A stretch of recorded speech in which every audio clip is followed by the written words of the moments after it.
ഓരോരോ ആഗ്രഹങ്ങളെ.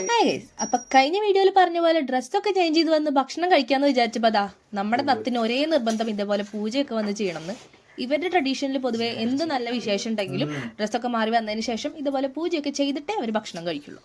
പിന്നെ നത്തിന്റെ ഈ പെർഫോമൻസ് നിങ്ങൾ നോക്കണ്ട.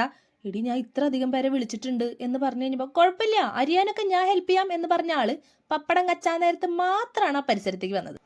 പിന്നെ പോട്ടെ, സാരില്ല, നമ്മുടെ നത്തല്ലേ. എന്തായാലും ദാ ഇലയൊക്കെ വിരിച്ച് ഭക്ഷണമൊക്കെ വിളമ്പി തുടങ്ങി കഴിഞ്ഞപ്പോ പിന്നെ അവരുടെ ഡിസ്കഷൻ ഇത് എവിടുന്ന് തിന്നു തുടങ്ങണം എന്നുള്ളതാണ്.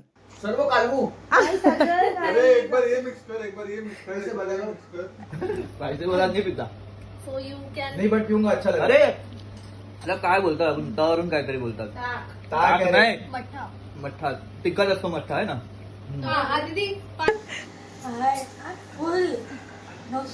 ഇന്ന് ഈ ഉണ്ടാക്കിയ എല്ലാ കറികളും എനിക്ക് ഉണ്ടാക്കാൻ അറിയുന്നത് തന്നെയാണ്. പക്ഷെ എന്നാലും ഇത്രയും അധികം ആൾക്കാർക്ക് ഒറ്റ ദിവസം തന്നെ ഇത്രയും കറി വെക്കുക എന്നുള്ളത് ചെറിയൊരു ടാസ്ക് ആയിരുന്നു. അത് നല്ല സക്സസ്ഫുള്ളി അക്കംപ്ലിഷ് ചെയ്തതിന്റെ സന്തോഷമാണ് എൻ്റെ മുഖത്തേക്ക് കാണുന്നത്. എന്തായാലും ഞാനിതൊക്കെ എക്സ്പ്ലെയിൻ ചെയ്ത് കൊടുക്കണം കണ്ടപ്പോൾ എനിക്ക് എക്സ്പ്ലെയിൻ ചെയ്യണം എന്ന് പറഞ്ഞ് നമ്മുടെ നത്ത ഓടി വന്ന് എക്സ്പ്ലെയിൻ ചെയ്യുന്നതാണ്. നിങ്ങൾ തന്നെ കേട്ടോക്ക്. കൊണ്ടാട്ടം, പരിപ്പടയും, അച്ചാർ, പുളിഞ്ചി, കാളൻ, പൈനാപ്പിൾ കറി, ക്യാബേജ് ഉപ്പേരി, എലശ്ശേരി, ഒവിയൽ, ബീട്രൂട്ട് പച്ചടി, സാമ്പാർ, റൈസ്, പപ്പടം, പരിപ്പ് പായസം, സേമിയ പായസം, ബട്ടർ മിൽക്ക്. ഉണ്ടാക്കിയ ഫുഡ് ഇതാ ഇതേപോലെ ആസ്വദിച്ച് കഴിക്കണ കാണുമ്പോൾ അതൊരു പ്രത്യേക ഹാപ്പിനെസ്സാണ്. ഇവനെ നിങ്ങൾ നോക്കണ്ട, ആദ്യത്തെ പന്തിയിൽ ഇരുന്നതാണ്. രണ്ടാമത്തെ പന്തി കഴിഞ്ഞപ്പോഴും അവൻ എഴുന്നേറ്റിട്ടില്ല.